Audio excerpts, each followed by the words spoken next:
ভালো লাগছে। ঈদ একটা বড় উৎসব, সিনেমা আমার কাছে তার থেকেও বড় উৎসব। সো খুব ভালো লাগছে। আমার চরিত্রের নাম নয়নতারা।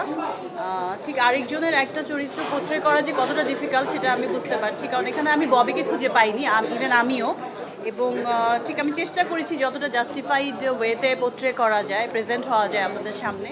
এবং টিজারটা আসার পরে যতটা নক আমি পেয়েছি, যতটা মানুষ এপ্রিসিয়েট করছে, আমার মনে হয় যে আমার কষ্টটা সার্থক হয়েছে কিছুটা। এবং হলে যখন যাবে, মানুষ যখন দেখবে, তখন আরও বেশি মানে পুরোপুরি সার্থক হবে।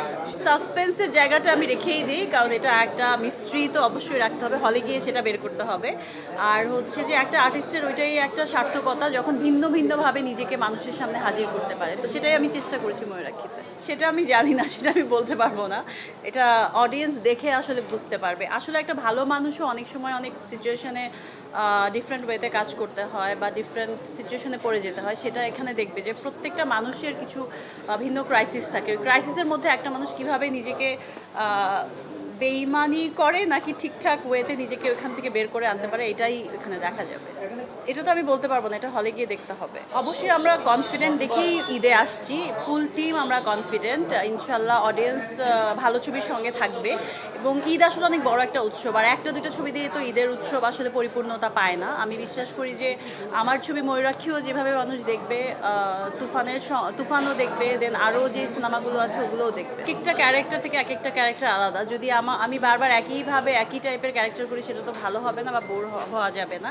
ক্যারেক্টারের জন্য অবশ্যই অনেক ভিন্ন প্রস্তুতি নিতে হয়, আর এখানে আরেকটু বেশি নিতে হয়েছে, কারণ আমি যে টাইপের রোমান্টিক কাজগুলো করেছি বা অ্যাকশন ধর্মী ছবি বেশি করেছি, সেটা থেকে এটা একেবারে ভিন্ন একটা গল্প, একদমই ভিন্ন একটা ববিকে এখানে মানুষ পাবে। এবং অডিয়েন্স যদি হলে যায়, সুন্দরভাবে আমাদের ছবিটা অ্যাপ্রিসিয়েট করে, এখন সো ফার সো গুড, আমরা খুব ভালো অ্যাপ্রিসিয়েশন পাচ্ছি এবং সবাই খুব ভালো বলছে, পজিটিভ একটা ভাইব আছে, সেটা যদি হল পর্যন্ত যায় তো এটা আমার সার্থকতা। যে এখন আসলে কোয়ালিটিটা খুব ম্যাটার করে, আর কোয়ান্টিটি থেকে কোয়ালিটিটা ম্যাটার করে, এটা সব জায়গায়। ইভেন বাইরের কান্ট্রিতেও আমি বলবো আমাদের অনেক মানে পছন্দের যারা হিরো হিরোইন, ওরাও অনেক টাইম পর পর ছবি করছে। এবং এটা অডিয়েন্সের একটা মেবি আই ডোন্ট নো, ওরকম যদি খুব ভালো স্ক্রিপ্ট হয় যে আমি ঘন ঘন কাজ করব বা ভিন্ন ক্যারেক্টারে আমাকে মানুষ দেখতে চায়, বা প্রডিউসার ডিরেক্টর ভিন্ন ক্যারেক্টার নিয়ে আসে, তখন হয়তো আমি করবো। কিন্তু একই টাইপের ক্যারেক্টার যদি বারবার আসে বা একইভাবে আমার প্রেজেন্টেশন হবে, ওরকম ক্যারেক্টার হলে আমি বারবার ভাবে আসতে পারবো না। আসলে আমি ভিন্নভাবে প্রেজেন্ট হতে পছন্দ করি। আমি চাই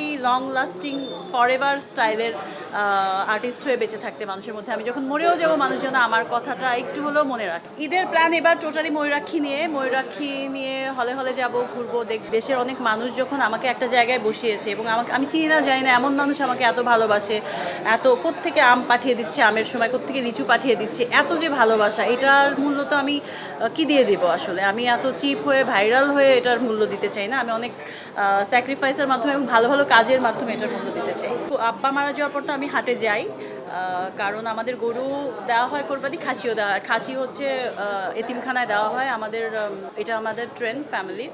গরু ছুটে যায় যে মানুষের থেকে মানুষ দৌড়াতে থাকে, এটা আমার খুব মজা লাগে।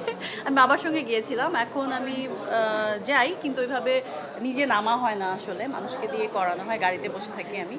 সো এটা খুব অদ্ভুত লাগে। আবার একদিকে ইয়েও লাগে যে আহারে গরুটাকে জবাই দিয়ে দিবে, খাসিটাকে জবাই দিয়ে দিবে, এটাও খারাপ লাগে। আমি যদি অ্যাক্টর না হতাম, মানে আমার ফেসবুক বা কোনো কিছু থাকতো না। এটা আমার খুবই অদ্ভুত লাগে। সব কিছু আমার মনে হয় আমার প্রফেশন যেটা, সেটার জন্য আমি সামাজিকভাবে সবার সঙ্গে দায়বদ্ধতা আমার আছে, কারণ পাবলিকের জানার সেই জায়গাটা আছে। আমাকে যেহেতু ভালোবেসেছে সবাই, এমন একটা জায়গা দিয়েছে, সেই জন্য আমার সেই দায়বদ্ধতা থেকে আমি তাদের সাথে কানেক্টেড থাকাটা আমার মানে দরকার, আমি বিলিভ করি সেটা। কিন্তু পার্সোনাল লাইফে আমার আসলে ফেসবুকে খুব একটা সময় আমি দিই না। আপনাদের জন্যই আমি আজকের ববি, আমাকে সবসময় সাপোর্ট করেছেন। আমার ময়ূরাক্ষী অবশ্যই হলে গিয়ে দেখবেন, তারপর সমালোচনা আলোচনা যাই হোক করবেন।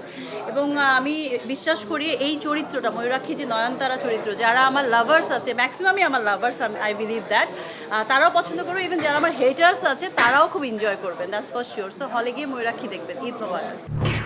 এলো খবরের কাগজ, নিখাত, নির্ভীক, নিরপেক্ষ।